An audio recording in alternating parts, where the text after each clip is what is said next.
Ak rozmýšľaš nad kúpou ponornej píly, sleduj toto video do konca, niečo ti ukážem.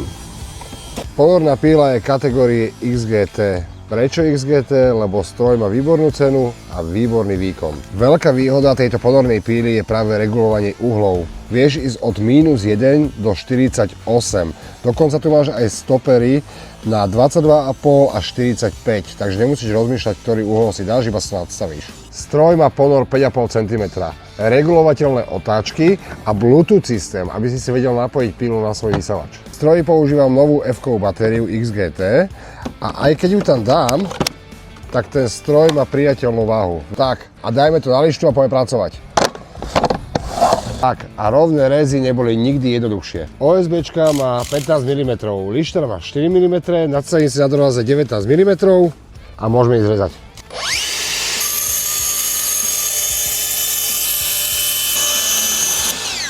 To rezanie je jedna báseň. Odporúčam si kúpiť tú pílu, ide to ako po másle. Takže ak ťa zaujímajú tieto videá, nezabudni sledovať Makita Slovensko a Tesárstvo Ružička.